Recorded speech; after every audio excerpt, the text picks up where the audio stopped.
안녕하십니까. 주간전망대입니다. 금융시장의 다양한 이슈를 짚어보는 시간. 리포트보다 핫하게, 뉴스보다 쿨하게 한번 다뤄보겠습니다.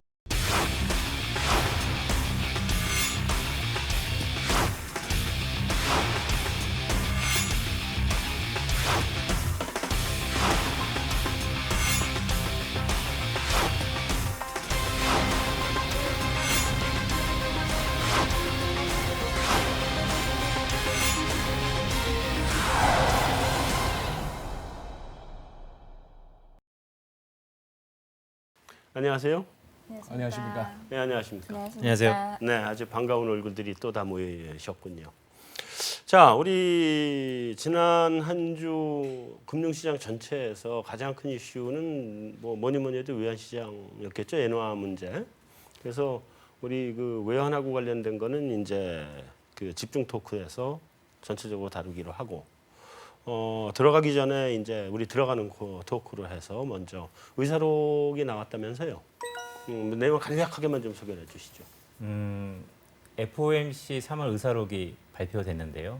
결론적으로 보면 4월 인상은 없다라는 메시지를 시장에 줬다라고 판단을 하고 있고요. 3월 설명서와 크게 다를 바는 없었습니다. 다만 좀 제가 개인적으로 눈에 들어오는 부분은 캔자스 조지 총재만이 3월 금리 인상을 지지하고 있었는데 그 외에 또 한 명이 추가적으로 있다라는 부분이 저 개인적으로는 좀 이목을 집중할 수 있는 그런. 그럼 두 명이 금리 인상 쪽을 그렇죠. 하나 한 명 더 있는 거죠. 한 명 더 있었다. 그렇죠. 그래요. 그건 그렇고 우리 다음 주에 그 이번 주죠. 이번 주에 우리 하루 노는 날이 있잖아요. 그죠? 지금 이번 총선에 경제 금융 공약 이런 거 굉장히 많이 나왔는데 그 중에 우리가 좀 사실은 눈여겨볼 게 더민주는 경제민주화를 얘기했는데 경제민주화는 우리가 얘기할 이슈들은 별로 아닌 것 같고 새누리당 쪽에서 한국판 양적 완화를 하자 이러고 나왔어요. 근데 한국판 양적 완화를 하게 되면 우리 시장에서 어떻게 봐야 돼요? 좀 간략하게 우리 필요합니까 한국판 양적? 때가 때니만큼 네. 나와야 되는 한번 나오는 거겠죠. 실제로 한국판 양적 완화가 될 가능성은 높지 않다. 저는 개인적으로 그렇게 봅니다. 그게 네. 진정성이 있다. 네. 또 그럴만하다라고 시장이 판단한다면은 우리 증시가 지금 날아가야죠. 돈을 푼다는데. 예. 그렇게 어리숙하다고 생각하지 않습니다. 네. 4월 13일 이후에 이 얘기 또 나오는지 한번 그때 가서 저는 꼭 한번 확인하고 싶습니다. 알겠습니다. 네. 최저임금 시간당 10,000원을 올린다고 각 당이 다 주장하던데 시간당 10,000원씩 가면 어떻게 돼요? 우리 기업들의 입장에서 금융시장의 입장에서 기업들 수익성이 훼손되지 않나? 글쎄요. 제품에 전가될 수 있는 연결고리가 예전보다 좀 적어졌다는 측면에서 보면 기업 수익의 악화로 이어질 수 있다라고도 할 수 있는데요. 네. 근데 제가 좀 가만히 생각해 보면 최저임금이 높아지면 결국 소비의 탄력성조차 높아질 수 있는 개연성이 높기 때문에 결국 그 돈이 기업으로 가지 않을까요? 저는 그런 측면에서 보면 선순환 효과도 분명 기대할 수 있다라고 판단하고 있습니다. 시장에 서큘레이션을 할 거다. 그렇죠. 근데 일부 그 시간당 10,000원을 줄 수 없는 영세업자들은 고용을 오히려 거꾸로 줄일 거고 그리고 자기가 직접 그 아르바이트 생활 쓰고 자기가 직접 할 거고 그러면 그게 이제 소비 쪽을 좀 위축시키는 효과가 좀 있지 않을까요? 글쎄요. 최근에 약간 한 박자 지난 면도 있지만 그런 의미는 이렇게 좀 보시면 될 것 같아요. 최저임금이 올라가서 자영업자들, 즉 영세업자들이 고용할 룸이 없어서 내가 직접 일을 하겠다. 그러면 더 올라가면 저희가 알파고를 써야 되나요? 그런 것처럼 제가 볼 때는 그런 쪽의 의미와 결부시키면 어떻게든 답이 없다 저는 이렇게 좀 보고요. 기본적으로 고용은 임금이 높아지는 가운데 고용이 좀 증대된다. 그게 곧 선순환 효과가 일어난다. 선순환 이런 효과가 쪽으로 일어나는 쪽으로 접근하고 있습니다. 알겠습니다. 다른 분은 어떻게 생각하실지 모르겠지만 다른 분한테는 안 물어보겠습니다. 제가 한 말씀 좀 드리고 싶은 것이. 그래요? 예. 네, 이게 참 집중 토크로 빨리 넘어가려고 예. 했더니 그래도 하시죠. 예. 최저임금 관련해가지고 야권에서 먼저 치고 나온 게 시간당 10,000원이죠. 예. 지금 6,030원으로 알고 있습니다. 그렇죠. 한 6,000원 10,000원이고 정도 하죠. 하니까 새누리당에서도 2020년까지 9,000원까지 2020년까지예요? 2020년까지 이제 8,000원, 많게는 9,000원까지 끌고 가겠다 했는데요. 우리 정치하시는 분들 그리고 또 정책 내시는 분들 딴 거 없이 그런 그 인터넷에 올라오는 우리 일반 시민들의 댓글만 보시면은 어느 쪽으로 가야 되는지 나오리라고 봅니다. 네. 뭐 한 1, 2천 개씩 달리는데요. 그런 기사마다. 네. 땅도 주로 없이- 어느 쪽이에요? 예. 뭐 요약하자면 한 서너 가지입니다. 네. 자영업 회복하는 소리냐. 두 번째, 그 최저임금이 거의 그거하고 비슷하게 가는 것 같아요. 점심 한 끼 식사값. 예, 요즘 어디 뭐 어지간하면 한 6천 원 정도로 밥 한 그릇 먹죠, 점심에. 네. 자, 그러면 이제 최저임금이 10,000원까지 간다, 9,000원 간다. 그 최저임금 주려면 식당에서 지금 6,000원짜리 팔아갖고는 안 됩니다. 뭐 10,000원 가겠죠. 네. 택시비 오르겠죠. 물가 더 오르겠죠. 그다음에 또 이제 가장 현실적인 댓글은 그거죠. 나 지금 편의점 주인인데 네. 편의점 때려치고 나 알바할래, 편의점 알바할래. 그렇게 되면 또 하나 맞는 얘기네. 그러지 마시라 제발. 나 겨우 어렵게 구했는데 이 알바 자리 그거 잘린다. 나 잘린다. 예, 이게 어떻게 보면은 가장 현실적인 우리 그 최저임금을 적용받는 사람들조차도 그런 식으로 인식한다. 가장 생생한 경제 현장이네요. 그렇습니다. 네. 예. 네, 뭐 하여튼 정치권에서 이렇게 얘기를 하다가도 선거가 다 끝나고 나면 또 조용히 잦아들 수도 있고 그래도 또 뭐 4년마다 한 번씩 큰절하는 건 보지 않습니까? 그렇죠. 그때가 제일 기분 좋은 것 같아요. 예. 네. 우리가 언제 절을 받아보겠어요, 그분들한테. 그렇죠. 그분들한테, 그 높으신 분들한테. 그렇죠. 네, 네. 자, 이제 우리 집중 토크로 넘어가 봐야 될 것 같습니다. 외환시장 문제인데요. 우리 외환시장이 연초부터 그냥 너무 변동성이 큰 것 같아요. 우리 전승지 연구원이 계속 얘기를 했듯이 외환시장이 올라가든 내려가든 변동성은 무지하게 클 거다 얘기를 했는데 요즘 뭐 아직도 하루에 10원이 별 그렇게 뭐 대단하게 느껴지지 않을 정도로 이렇게 뭐 많이 튀는데 그 중에서 지금 가장 이슈가 보면 엔화가 110이 깨졌었죠. 네, 108엔대도 진입을 했고요. 그렇죠. 네. 뭐 그래서 장중인가요? 아니면 종가도 그렇게 됐었나요? 일단 지금 아직까지는 이제 장중인데 장중이죠? 장중이죠. 예, 맞습니다. 그래서 테스팅을 110엔 이하를 이제 테스팅을 시장에서 하고 있는 건데 어쨌든 간에 그래서 이 엔화 이슈도 좀 짚어봐야 될 것 같고 우리 외환시장이 이렇게 변동성이 커지면 사실은 기업들도 굉장히 힘들어지거든요. 그 대응하기가. 그래서 이런 부분들을 어떻게 봐야 될 건지 또 향후 전망은 어떤지 종합적으로 점검하기 위해서 오늘 여기 외환 전문가 세 분이 오셨습니다. 우리 외환시장 변동성 요인을 좀 보면 달러 흐름부터 보고 시작을 해야 되는 거 아닌가? 달러가 기축통화니까 그런 건데 달러 지수가 어때요? 하락했어요? 올라갔어요? 한 연초 대비로 보면 한 4.5% 정도 하락을 했고요. 달러 약세인 거죠, 예, 그러니까? 특히 3월 이후에 많이 하락을 했습니다. 네. 이게 이제 주요 통화들의 연초 이후 절상률인데요. 일단 파란 막대 그래프가 이제 연초부터 지금까지 4월 중순까지 그리고 회색 막대 그래프가 이제 3월 이후의 흐름입니다. 3월 이후에 그 여러 통화들이 대부분 달러 대비 강세를 시현한 것을 보실 수가 있고요. 특히 이제 엔화 강세가 두드러졌고, 그다음에 뭐 그 여타 신흥 통화들, 러시아 루블, 브라질 헤알 이런 통화들도 올해 가치가 많이 올랐습니다. 그리고 이제 소위 상품 통화라고 불리는 원자재 그 통화들, 그러니까 뭐 원유 수출국들의 그 통화들, 캐나다 달러나 호주 달러 이런 통화들도 많이 상승을 했고, 달러 환율 같은 경우도 올해 계속 부진한 흐름을 보이다가 3월에 가치가 많이 반등을 하는 흐름들을 나타냈습니다. 네. 자, FOMC 의사록은 우리 처음에 들어가는 토크에서 그 김도원 연구원이 간략하게 설명을 해줬고 FOMC 의사록에서 뭐 추가로 이렇게 의미 있게 본 부분들이 있으신가요? 보충하실 게 있으면 조금 보충들 해주시고. 네, 제가 말씀드리겠습니다. 네. 일단은 의사록에서 4월달 금리 인상을 옹호하는 위원들이 좀 있었고요. 반대로 그렇지 않은 위원들이 있으면서 이렇게 좀 충돌이 나는 모습이 조금 보였습니다. 네. 그리고 일부 위원들은 미국의 물가 상승에 대해서 좀 긍정적으로 보는 반면에 네. 물가 상승이 지속되지 않을 거라는 또 의견에서 좀 갈리는 모습이 나타났는데요. 네. 전반적으로 글로벌 경제에 대한 우려는 좀 공통적으로 좀 생각을 하는 그런 모습이 나타났기 때문에 네. 결과적으로는 4월 금리 인상보다는 6월 금리 인상 가능성이 높지 않겠느냐라는 시장의 인식이 좀 많이 확대가 된 것 같습니다. 그러면 외환시장에서도 뭐 움직임이 있었어요? 일단 이제 달러가 전체적으로 약해졌고요. 특히 네. 이제 엔화 강세, 그러니까 달러 약세에 따른 엔화 강세가 좀 두드러졌고 110엔을 하회하고 이제 108엔까지 터치하는, 그러니까 엔화의 흐름이 가장 두드러졌다고 보시면 되고, 사실 여타 신흥 통화들도 뭐 엔화만큼은 아니지만은 강세를 보이는 모습을 나타냈습니다. 근데요. 개인적인 궁금함인데 요즘 의사록이 몇 페이지 정도가 나와요?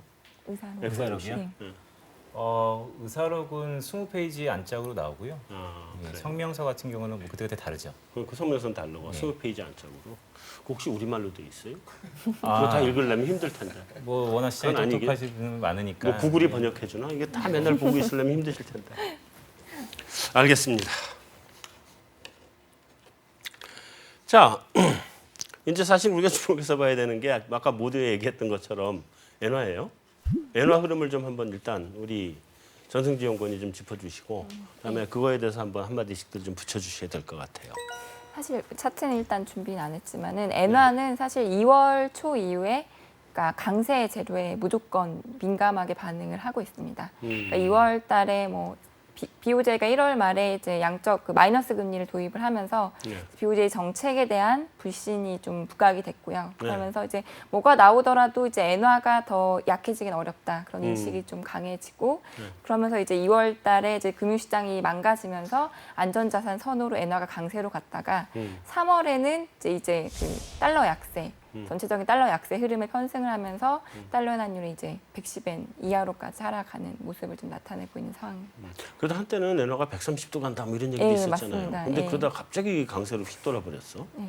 그러니까 뭐 그게 미국 측 요인이에요, 일본 측 요인이에요? 둘 다인 것 같습니다. 첫 양쪽 다인 것 번째는 같다? 이제 BOJ가 더 내놓을 만한 게 없다. 그리고 과연 정책이 실효성이 있느냐 이제 이런 의구심이 들면서 일단은 이제 엔화 강세로 가기 시작했고 다음은 이제 미국 쪽 요인이 컸다고 보여지고요. 일단 네. 다른 분들이 이제 말씀하시기 전에 하나만 이제 보여드리면 가장 사실 뭐 여러 가지 이렇게 붙이고 있는데 가장 싼 거는 엔화가 너무 싸졌다라는 것이 가장 큰 요인이라고 생각을 합니다. 이게 이제 BIS의 그 실질 실효 환율인데요. 일단은 이게 올라갈수록 통화 가치가 강한 것, 내려갈수록 통화 가치가 약한 것입니다. 그래서 미국과 일본과 유로존을 보시면 이제 미국은 이제 상당히 좀 강해지긴 했지만 뭐 역사적 고점까지는 그러니까 90년 중반 이후 고점으로는 올라가지 못한 상황이고 유로화는 뭐 아직 좀 더 약해질 룸이 이 차트로만 보면 있다고 보여집니다. 근데 엔화를 보시면 거의 뭐 역사적 90년 중반 이후에 최고로 가장 낮은 가치가 낮은 가장 싼 구간에 진입했다고 보여지고 그래서 더 약해지려면 아주 강력한 뭔가가 나와야 되는데 일단 너무 싸고 이제 그런 정책이 나오기 어려운 상황이라고 저는 일단 판단을 하고 있습니다. 알겠습니다. 자, 갑자기 이게 110엔 밑을 지금 막 테스트를 하기 시작을 했는데 이게 어디까지 갈 것 같아요? 제가 말씀드리면은 일단은 110엔 부분에서 그 일본 정책 당국자들이 계속 좀 방어를 하려는 모습이 보였었는데 네. 이제 오늘 108엔이 깨진 모습이 나타났고요. 네. 그래서 일단 기술적으로는 108엔을 깨고 내려가면은 2014년 한 11월 정도 전저점 수준인 105엔 정도까지 추가 하락이 가능할 것 105. 같습니다. 예. 근데 만약에 105엔이 깨진다면은 그 다음 기술적 지지선은 한 100엔 정도로 보고 있거든요. 그래서 네. 시장에서는 지금 현재 이제 시장 참가자들이 보는 그런 일본 엔화 시장은 좀 강세 쪽으로 많이 쏠려 있기 때문에 만약에 기술적인 지지선이 뚫린다면 뭐그 정도 수준까지도 갈 수 있지 않겠느냐 그런 인식이 좀 있는 것 같습니다. 아베노믹스 큰일 났네. 아베노믹스 저게 엔화가 저렇게 강세로 가면 수입 물가가 이제 그 낮아지면서 지금 인플레이션을 유도하려 그러는 건데 다시 이제 디플레이션 구조로 확 바뀌어 버리면 저거 이제 물 건너가는 얘기가 되는데 한 4년 세상을 속여왔으면 오래 잘 속였습니다. 그렇긴 하죠. 예, 처음부터 뭐 사기를 치겠다고 나왔는데 그렇죠. 시장은 또 속아주는 척 했고 네. 이제 사실 한계 다 다른 거죠. 예, 서로 이해관계가 맞아 떨어진 거잖아요. 그런 거죠. 이게. 예, 무슨 뭐 엔화 약세가 아베노믹스가 그러다가 돈 푸는 게 가당하다, 뭐 말이 된다, 마이너스 금리도 그럴만하다라고 해서 하는 게 아니고 네. 시장에 있는 사람들은 당장 그게 돈이 되니까 하는 거죠. 네. 지금 이거 한번 보시면은 이거 달러엔 일간 차트입니다. 달러는 일간 차트인데 이때가 이제 지난 1월 29일 날 예, 예. 통화정책회의 때 마이너스 금리 도입했을 때 그렇죠. 아닙니까? 그때 일시적으로. 예, 예. 1월 29일 날 라운딩에서 구르다가 뒷땅을 세게 때리는 바람에 지금 엘보가 왔답니다. 네. 지금 이제 공치기가 겁나대요. 그렇죠. 공 때리기가 겁이 나고 네. 이제 회의가 두려울 정도로. 자, 그다음에 여기서 이제 이 110엔을 갖다 막기 위해서 뭐 별의별 짓 다 했습니다. 네. 별의별 짓 다 했는데 이제 무너지는 거죠. 네. 지금 그러면 이제 어느 쪽으로 가느냐 이거 뭐 인포맥스 차트입니다만 기술적으로는 대충 이렇게 짚어집니다. 이때부터 해서 이제 아베노믹스가 시작한 거고 네. 실제 QQE가 도입된 거는 이때 2012년 4월입니다만 시장은 미리 QQE 도입하기 전에 뭐 다 달렸고요. 그렇죠. 그때도- QQE가 그러다가 QQE를 한다고 해서 더 뭐 엔화가 약세로 가거나 니케이가 더 올라간 건 없습니다. 네. 이미 이때부터 다 미리 알고 있었던 미리 알고 거죠. 다 먹었으니까요. 네. 그다음 못 가니까 이제 QQE2였습니다만 QQE2는 아무 내용 없었고 그냥 GPIF 동원해서 해외 투자 비중 늘리고 주식 투자 비중 늘려서 니케이 좀 더 땡기고 엔 약세 조금 더 땡겼고 네. 그러고 나서 이제 여기서 버둥거리다가 결국 무너지는데 예. 이런 그림은 저도 뭐 한 20몇 년 차트 봤습니다만 이러면서 이거는 바닥 다지는 모습이 절대 아니거든요. 예. 예. 그렇게 되면 뭐 꽂는 거죠? 예. 대충 이제 뭐 107엔 다음에 또 이제 100 밑에 지금 시각적으로도 밑에 뭐 받쳐주는 게 없지 않습니까? 예. 뭐 구름대도 없어, 기준선도 전화선도 없어 이런 상황이고 이렇게 보셔야죠. 제일 큰 거는 이제 연준 쳐다보면서 이제 금리 언제 올리나 하는 그걸로 이른바 통화정책 다이버전스로 그렇게 달러 강 뭐 약 이렇게 정해졌는데 연준이 확실하게 저렇게 했고 그다음에 중국도 당장은 위안화 약세 쪽으로 몰고 가지 않겠다는 것 갖다가 연초에 한번 고생하고 나서 확실하게 스탠스를 내비쳤고 네. 자 그러자면 이제 일본 시장에 들어와 있는 모든 투자자들은 이제 꺾어야 됩니다. 엔쇼 포지션 다 꺾어야 되고 네. 그다음에 뭐 해외 투자 나가는 양반들도 그냥 나가다가 이제는 해체해야죠.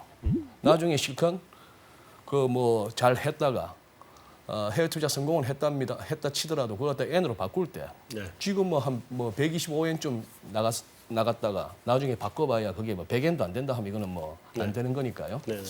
이제는 모든 게 N 약세 쪽으로 모든 걸 받아들일 만한 세상이 이제는 전부 N 강세 쪽으로 다들 준비하거나 N 약세 쪽에 쏠려있던 포지션들이 꺾여야 되는 상황이란 말이죠. 네. 그럼 이제 그런 상황이고 여기다 대놓고 이제 무엇보다도 한 4년 세상은 속아주는 척했고 이제 더 속기에는 못하고 그리고 미국의 용인하에 일본이 지난번 방송에서 그렇게 말씀드렸던 것 같은데 진짜 날로 먹었습니다. 그렇죠. 한 나라가 그렇게 국제사회에서 날로 먹게 내버려 두는 거 쉽지 않죠. 그때 상하이 G20에서 그때 나왔던 뭐 상하이 미략이라고 합니다만 네. 네. 그때 나왔던 얘기가 그거 아니에요. 뭐 아소다로나 구로다가 원했던 것은 역플라자 합의처럼 달러를 강하게 엔을 약하게 하는 합의를 해달라는 건데 그걸 누가 해줍니까? 그때는 뭐 이제는 달러 약세가 더 미국에 날 것 같다는 쪽으로 방향이 뭐 잡혔던 그런 거죠. 상황이었죠. 그런 상황에서 이미 뭐 내놓을 카드 다 내놓았고 네. 내놔봐야 지난 1월 29일 날 봤다시피 시장은 오히려 BOJ가 원하는 것보다는 반대로 갈 가능성이 크고 뭐도 뭐 이제 여름에 선거가 있는데 니케이 15,000원 무너지고 일단 뭐 아까 차트에서 보셨습니다만 달러의 레벨이나 니케이나 비슷하다고 보신다면 같이 간다고 봐야죠. 예. 네. 이미 GPIF는 벌써 이제 터지는 구간이죠. 일본 국민들의 이제 연금이 이제 깎이기 시작하는 겁니다. 뭐 어느 나라나 국민연금들이 그 총알바지로 나가는 것은 마찬가지입니다만 네. 저렇게 해서 또 동원되었고 또 저렇게 해서 좋은 실적은 나오지 않고 점점 늙어가는 일본 국민들이 받을 연금은 줄어들고 이제 아베 쪽 표 떨어지는 소리가 줄줄 들리는 거죠. 기왕에 이 소장님께서 이제 연화의 장기 얘기를 해주셨으니까 그럼 장기 질문을 하나 추가로 좀 드리면 이제 우리 아베가 다 이제 뭐 말하자면 이제 사기극을 펼쳤다 이렇게 다들 생각하는 거 아니에요? 예. 근데 그 사기극을 펼치기 시작하기 전에 네. 그때 엔화가 막 70엔 때 막 이랬었단 말이에요. 75엔 어라운드였죠. 예. 그러니까 갑자기 확 무너지면서 엔화가. 네. 그 정도 갔던 엔화인데 지금 그거를 뭐 120매단까지 결국은 125엔까지 끌어올린 거 아니에요? 그러니까 거의 2배 가까이 예. 이제 끌어올려 버린 건데 이게 다시 이제 내려가기 시작하면 조금 장기적으로 다시 100 밑으로 레벨이 내려갈 가능성도 있다고 보시나요? 그거는 뭐 이렇게 글로벌 자산 시장하고 맞물려 간다고 보고 있습니다. 네. 만약에 또 우리가 2008년 금융위기 이후에 제일 익숙한 건 그거죠. 증시를 비롯한 자산 시장이 무너지면은 엔이 강세로 가고, 네. 그거는 뭐 엔캐리 청산으로밖에 설명이 안 되는데, 네, 그렇죠. 그때마다 이제 시황에서는 엔화를 갖다 안전자산, 안전통화라고 합니다만 네. 뭐 저 개인적으로는 엔이 안전한 자산이라고 안전한 통화라고 보지 않는 부분이고 네.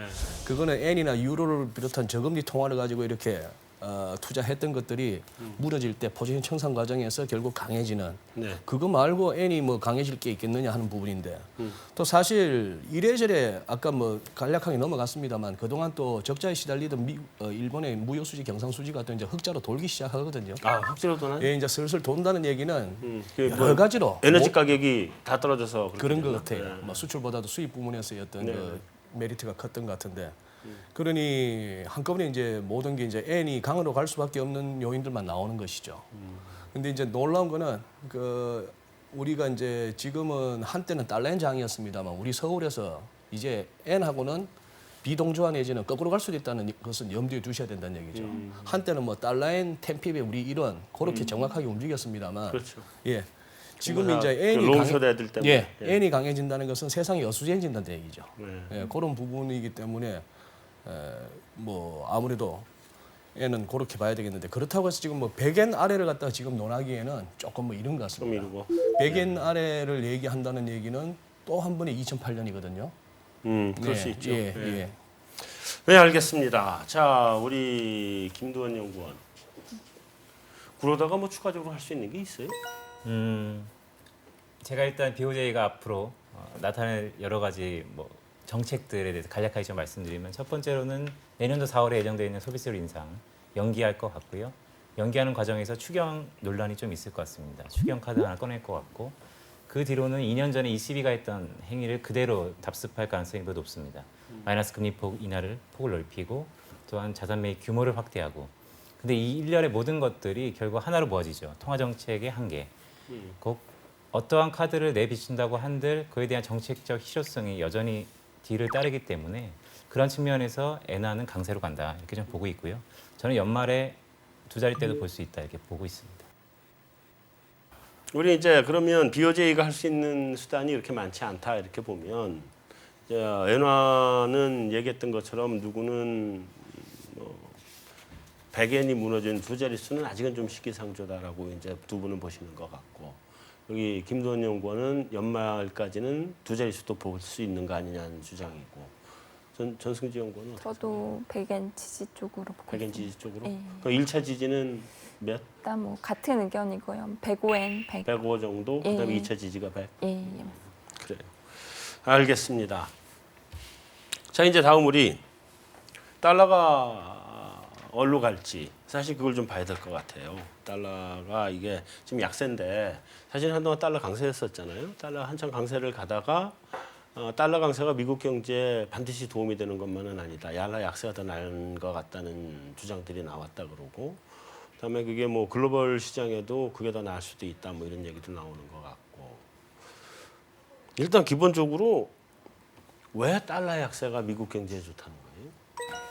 일단 뭐 사실 근데 미국이 내수 위주의 그런 국가이기 때문에 강세가 좋은데 그럼? 예, 사실 뭐 그런 점이 있긴 한데 이제 물가 측면에서도 이제 강달러가 약간 부담이 강달러 됐고, 가면 에너지 가격이 너무 떨어지고. 예, 뭐 그런 측면이 있는데 사실은 뭐 내부적인 요인이라기보다는 뭐 3월 FOMC에서도 얘기를 했듯이 저는 이제 외부 상황을 도와주기 위해서 뭐 세계 경기를 신경 쓰고 있고 세계 금융시장을 신경 쓰고 있다 이렇게 얘기를 했었는데 그 부분에 더 포커스를 맞췄던 거 아닌가. 사실 강달러 이 정도 강달러를 저는 감내할 수 있는 체력은 된다고 생각을 하거든요, 미국이.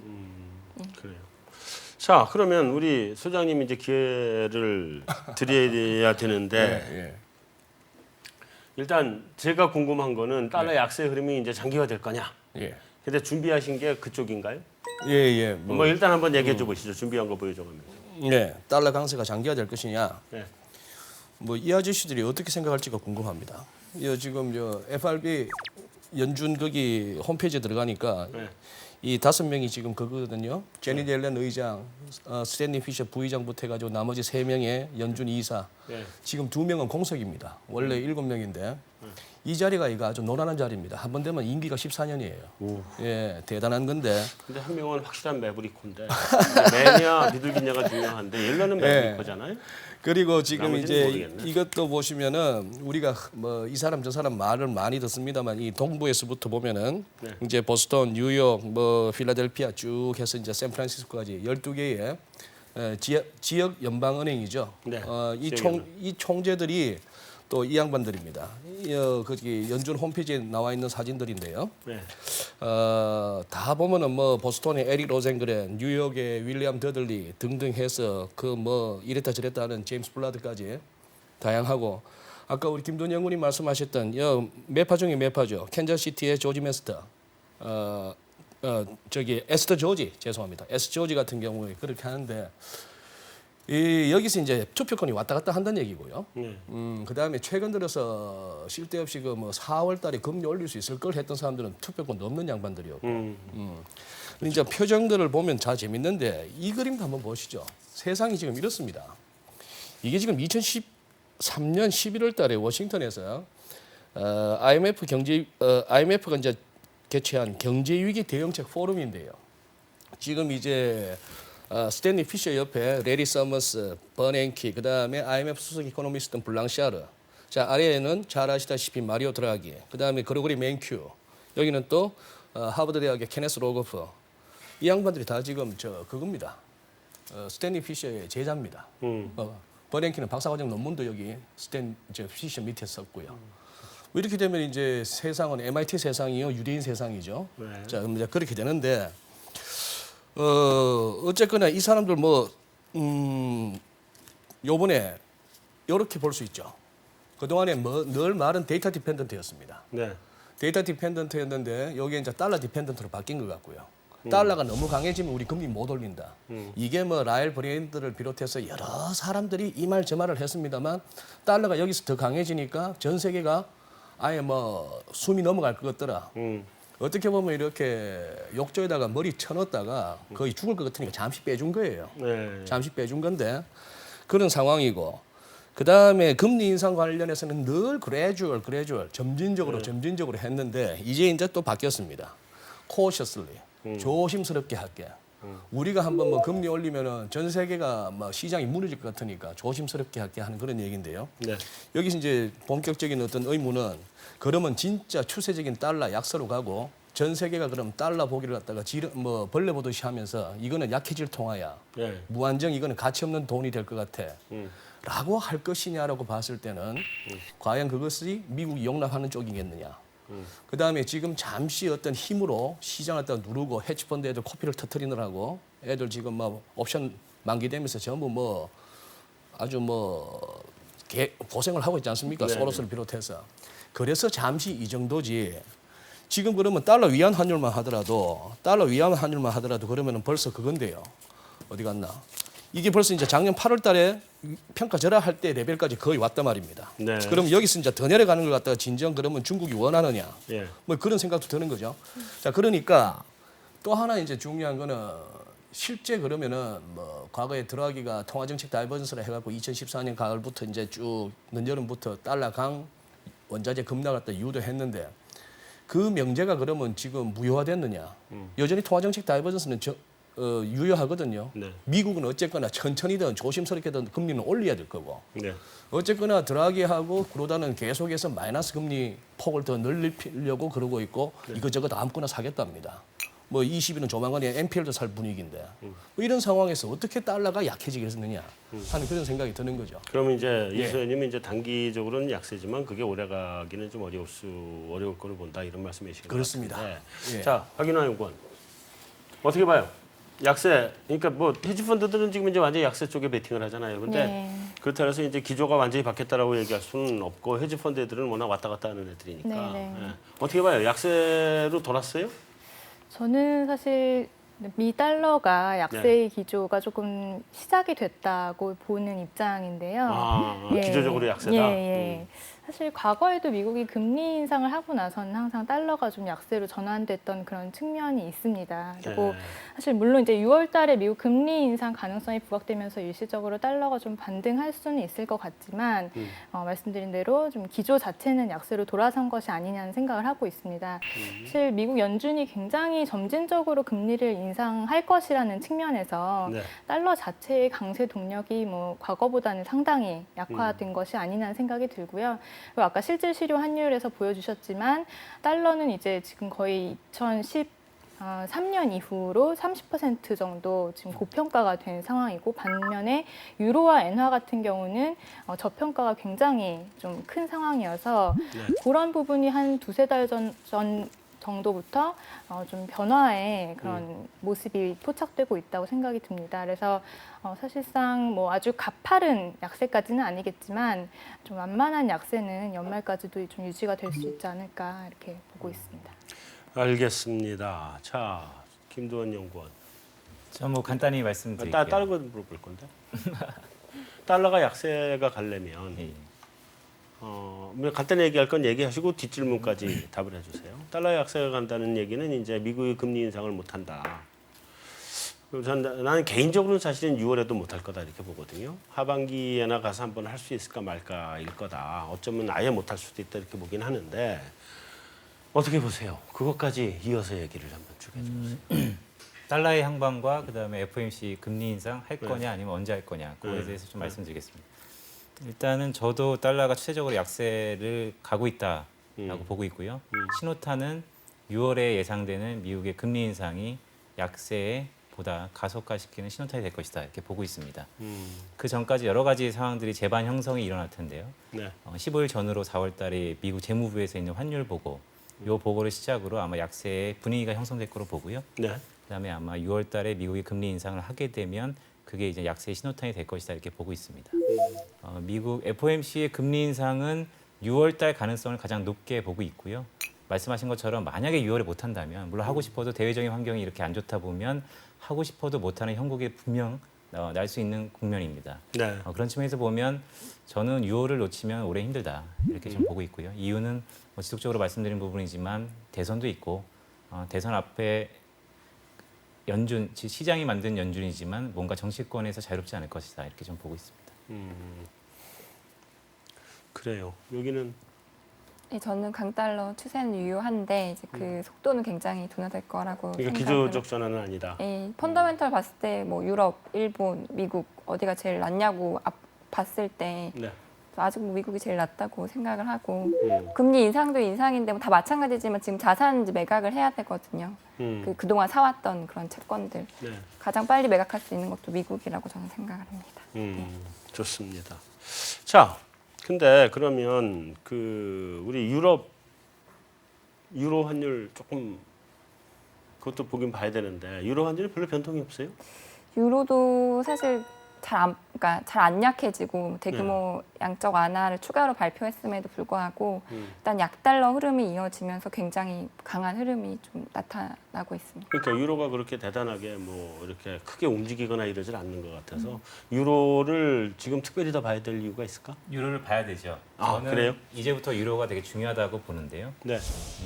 드라기 총재가 여러 가지 3월 달에 큰 통화 완화 패키지를 펼쳤는데 네. 약세 강세를 떠나서 일단 변동성은 좀 죽인 면이 있다 이렇게 보고 있고요. 물론 대외적인 환경이 작용했지만요. 5월 달부터 이제 수면 위로 스물스물 올라오게 되는 브렉시트를 감안해 본다면 네. 앞으로 파운드와 유로화가 변동성이 엄청 커질 것이다 이렇게 좀 보고 있고요.